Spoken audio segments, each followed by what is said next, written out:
New Brunswick is the only province in entire Canada that is officially bilingual. The advantage is that if you're bilingual, if you speak French and you speak English, this is like the best place for you to live because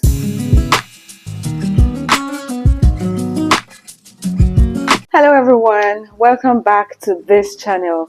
If you're a new subscriber, I say welcome to this beautiful channel. And if you are an OG and you've been on this channel for a while, I say welcome, my beautiful subscriber. Now, today, I'm going to be talking about the pros and the cons of living in Moncton, New Brunswick. Now, I've been in Canada for a little over a year now, and I can categorically tell you that to an extent, I qualify to share the pros and the cons of living in this beautiful, wonderful city. Without further ado, let's dive straight into today's video. The first pro I'm going to be talking about is the culture. Living in New Brunswick, Canada is one of the things I find very interesting because people here are very warm, very welcoming. I'm sure this is the same thing for everybody across Canada, because I remember the first time I landed in Toronto Airport, and obviously that was my first time of moving to Canada, and I was trying to get a meal at the food court inside the airport, and I saw this beautiful, lovely couple I'm sure they were trying to catch a flight or something. We sat together on the same desk, and they randomly passed some sort of a comment saying that I look so beautiful. And I felt like, that was literally my first experience about Canadians, and I was blown away. So, back to the main topic. The culture here promotes equality. The culture, it's a welcoming environment that helps you to grow. Depending on whatever or wherever you're coming from all over the world, you're welcome. You're very much welcome here. The probability of somebody being harsh towards you, being racist, being anything derogatory or anything towards you is very, very low. So the people are very welcoming. And of course, what you should also put at the back of your mind is New Brunswick, you have majority of the older people. The older generations it's like this province is meant for the old people because I think it's an Atlantic province thingy, but I recently went to PEI. I'm going to be dropping a video sometimes later, maybe next week or so. I'll drop a video of my trip to Prince Edward Island. But I say that the culture here is very welcoming. Like I said, the advantage also is that if you're bilingual, if you speak French and you speak English, this is like the best place for you to live because New Brunswick is the only province in the entire Canada that is officially bilingual. We have people of different diversities here, but if you speak French and you speak English, this province is where you will find more jobs that are bilingual. So they pay you more as a bilingual compared to you speaking English alone.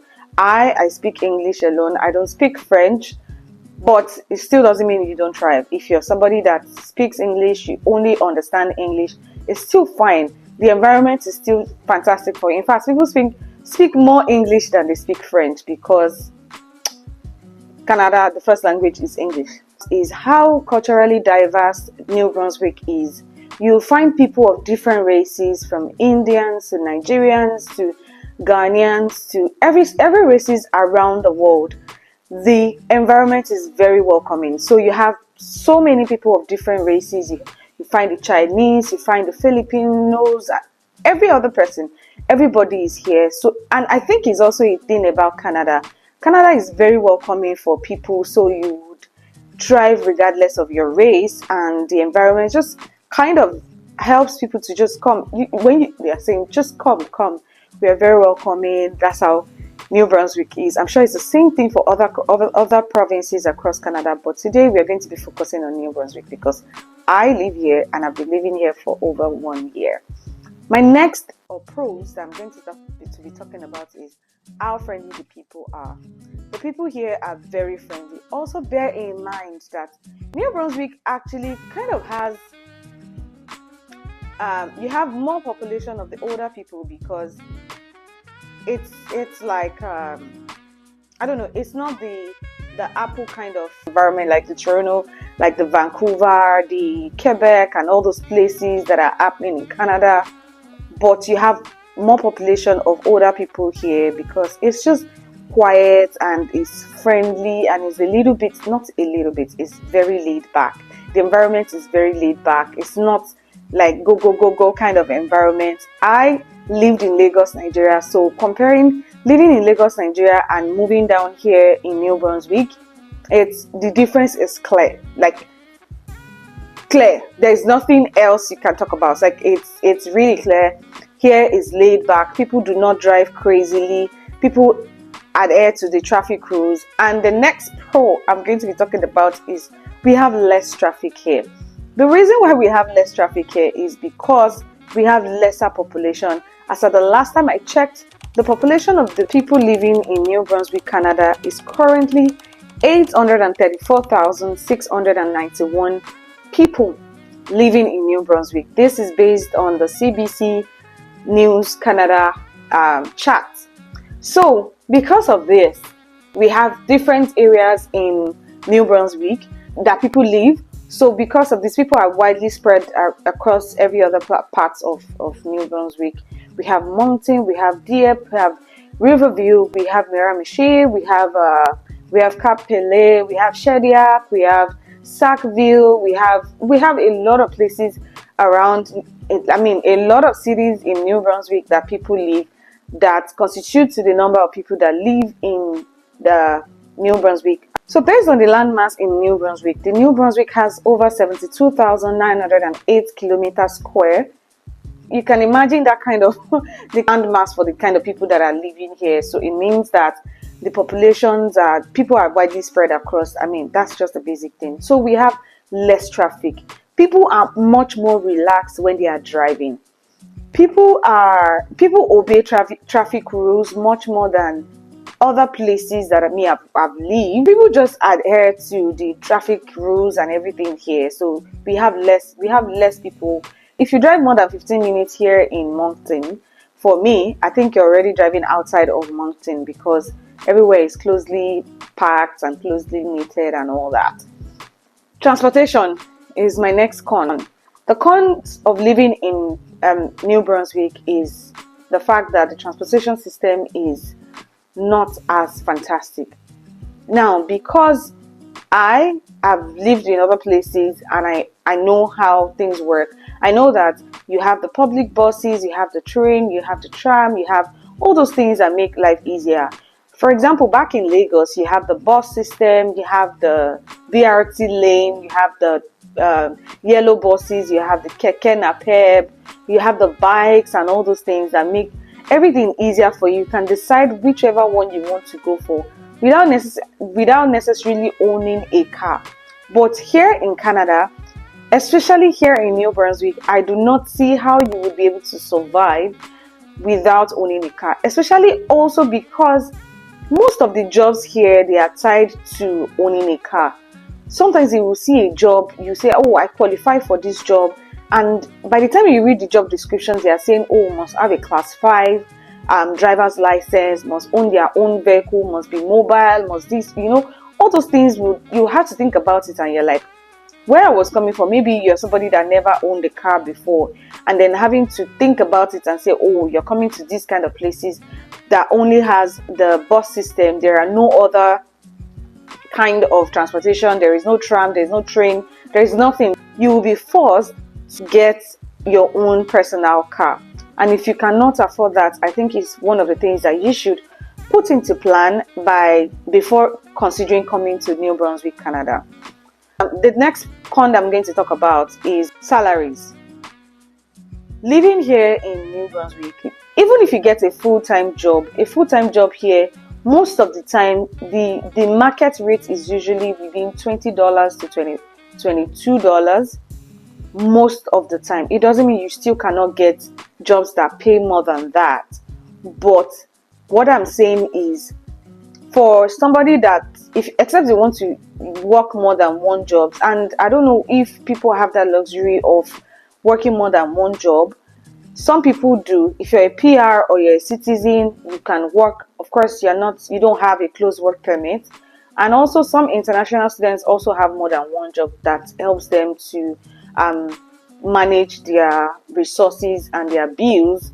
So being paid about $20 to $22 per hour will mean that most of the things that you're supposed to be able to afford, you might not be able to afford it. For example, the cost of living has obviously skyrocketed across Canada, and that also means that it's not just New Brunswick. Things are expensive here. An average 2-bedroom apartment is about 1,600. My next con that I'm going to be talking about is the cost of living. Now, the cost of living is quite relative. It's relative because the standard of living here is also low. It's not like places that are big and busy and bustling and all that. It's not the same. So while you can get a 2-bedroom apartment for 1,600 in New Brunswick here, you will obviously not be able to get that kind of amount in other places. Especially, for example, I'm probably going to be comparing Toronto to this one. In Toronto, you can get, I don't know, I think the average for a 2-bedroom apartment in Ontario will be about 1,900 to 2,500. While here, it's almost getting to that point where if you want a nice apartment, like a beautiful apartment, you would have to spend almost that amount of money. Now, if you want to compare the cost of living in New Brunswick to cost of living in places like Ontario and all those places, you will find out that the pros, I don't know, it doesn't balance, it doesn't add up. For me, if I'm going to pay 1,000, let's say 1,500 for 2-bedroom apartment, right? And I earn $20 per hour. And let's even assume that I get, I only work one job. So in 2 weeks, bi-weekly, they pay bi-weekly, they pay you 1,200 or 1,100 if you're earning, let's say, $20 per hour. That means you're getting about $900 to $1,000 in 2 weeks. Then in a month, that means you're getting paid about 2,200. Let's assume 2,200 in a month, and your bill, or let's say your apartment, is about 1,500. Now, I'm even talking about as a young lady now. For me, I had to share an apartment with my friend. It's a 2-bedroom, so we divided it into two. I had my own separate room, while she has her own separate room. At the same time, we share a common area. That will help in that will help in managing your finances. But for a family of two, let's even say both of you are working, both of you bring about $4,000 in a month. That's because you're both earning $20 per hour and all that. Now, if you divide that amount, you remove your you remove your rent, which is 1,500. And that doesn't include utility. By the time I landed here in Canada, most houses, they provide utilities. They provide it because you need the house insulated, you need the house warm during the extreme cold weather. So they provide heating, they provide water, they provide sometimes some of them provide Wi-Fi, while some of them provide light option too, but that is not rampant. But right now, because of the surge in demand for housing here in New Brunswick, most of these apartments, they no longer handle the utilities anymore. So when you're getting an apartment now, you say, 1,500 for 2-bedroom apartment. It doesn't include heat, it doesn't include water, it doesn't include internet. It probably includes just snow removal and maybe general cleaning of the apartment. So you have to think about all these things. Let me go straight into my next point. Is there are a bunch of shops, there are a bunch of restaurants here that you can explore. Although for somebody like me that is outgoing to an extent, sometimes I'm not outgoing, sometimes I'm outgoing. So for somebody like me, I feel like yes, there are a lot of restaurants, there are a lot of shops and all that here. I still do not feel like I have so many options because I want more. I'm an Oliver Twist. I want to explore all the Chinese restaurant, all the Korean restaurant, all the Italian cuisines and all that. I want to explore it and to even make it worse. As a Nigerian living in New Brunswick, when I just landed here, there is this African restaurant that functions here. But unfortunately, I recently found out that they closed down because they said they couldn't match up the cost of production with the cost of revenue that they were making. They had to shut down. So what does that leave you to do? It means that we do not have any African restaurant here that you can easily go into and say, oh, please give me a plate of jollof rice, or give me a plate of fufu and egusi, or give me a plate of afang or something, or couscous and all those things that you want to eat outside when you don't feel like cooking. So you are forced to either go to a fast food restaurant, maybe get McDonald's, or go to Tim Hortons where you just get donuts and maybe coffee. And I still feel like because of the new influx of people coming into New Brunswick, I feel like the province is going to develop really fast because I see a lot of development, honestly. Now, my next point is that there are a lot of places that you can visit, especially beaches during summer. There are a lot of, quite a number. I'm not going to say a lot because I've been to other places and I see what other places offer, right? But here, it still doesn't mean that we don't have anything. We have a number of things like that. And I would like to also mention that New Brunswick is actually very family oriented. So if you're looking for somewhere for your kids, your children, you want an environment that will help them to thrive, this is also a fantastic option for you because I've seen a lot of people here. In fact, people that have children, they do not really complain about stress of having to deal with their children or maybe something happening to them and all that. That is my own opinion, but I think it's something that you might want to explore. Now, housing cost for international students. So if you're going to have to come to Canada, you need to really bring money because the shit is going to get real. Now, my next point, it is a con, and it is job scarcity. Jobs is scarce now. I think it's a nationwide problem that we have in Canada now. I've seen people that have been here for months, 5 months, 6 months, and they still haven't been able to secure a job. I was recently on the phone with my friend in Alberta, and it's one of the things that we discussed about was him finding it difficult to get a job. It's the same thing here in New Brunswick too. Even though your competition is not as much as the places that have a lot of people. So like I said, it has the pros and the cons, they vary. It is very relative. If you're looking for places where you do not have so much of competition, for example, you the millions of people that are living in Ontario now, and you're applying for a job in places like that. It means you're contending with a lot of people. You're contending with people that have been here for years. Maybe they lost their job or they are trying to change jobs. You're contending with somebody that is a Canadian and has been living here for decades or is a true-born Canadian. You're also contending with people that recently just landed in Canada together.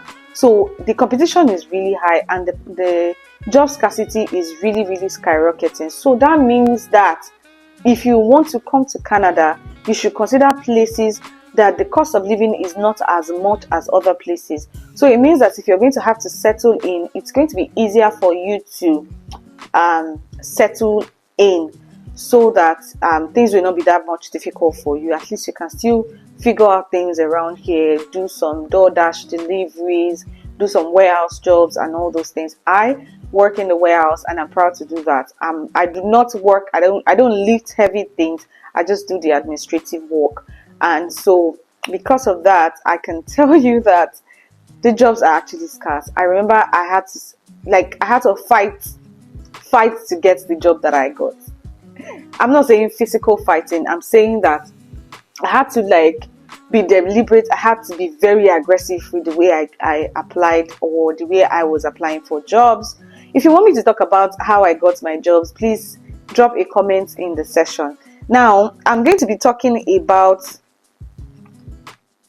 the last thing I'm probably going to be talking about is the fact that overall, I feel like the government of New Brunswick are actually working actively to make things better for everyone. The security here is actually super duper tight. We live here, sometimes you don't lock your doors. Sometimes I've heard people talk about how they don't even lock their car doors. Maybe they forgot and nothing happens to their properties and all that. The security here is fine. People do not commit that much of crime. And most of the time you barely find police running around and all those things all the time. You barely find it because people here in New Brunswick are very law abiding. So with this few points, I know it's a lot. With this point of mine, I hope I've been able to help you with making the right decision before coming to New Brunswick, Canada. If you want me to do any other video regarding this, please let me know in the comment section, and please, I would really appreciate if you drop your comments in the session, and that's going to give me an idea and show me that let me know what you think about it. If you live in New Brunswick, Canada too, I would also love to hear from you and rub minds with you. So without saying so much and without saying so little, I hope this video has been able to help you make a decision. I'm going to see you in the next video sometimes later. Bye bye.